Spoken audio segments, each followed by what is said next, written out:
സാമൂഹ്യ പ്രവർത്തകനായ ജോസ് മാവേലിയുടെ നേതൃത്വത്തിലുള്ള തെരുവുനായ ഉന്മൂലന സംഘമാണ് നായ്ക്കളെ പിടികൂടി കൊന്നൊടുക്കിയത്. 50ഓളം നായ്ക്കളെ കൊന്നൊടുക്കി.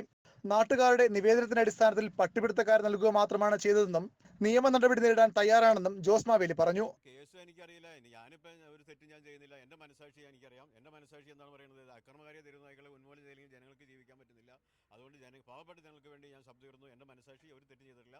എന്നെ ജയിലിൽ അടക്കുകയോ കാപ്പ ചുമത്തുകയോ എന്തെങ്കിലും ചെയ്തോട്ടെ, ഞാൻ റെഡിയാണ്. പക്ഷേ എനിക്ക് വേണ്ടത് ഞാൻ ഒരാൾ മാത്രം വിചാരിച്ചാൽ പോരാ, ഈ ജനങ്ങൾ മുഴുവനും ഇതുപോലെ ഇറങ്ങണം. അതിനുവേണ്ടിയാണ് ഞാൻ രണ്ടും കൽപ്പിച്ച് ഇറങ്ങിയിരുന്നത്. അതേസമയം ജോസ് മാവേലിയുടെയും സംഘത്തിന്റെയും പേരിൽ വർക്കല പോലീസ് കേസെടുത്തു. ഇവരെ അറസ്റ്റ് ചെയ്യാനുള്ള ശ്രമം നാട്ടുകാർ തടഞ്ഞത് സംഘർഷത്തിനിടയാക്കി.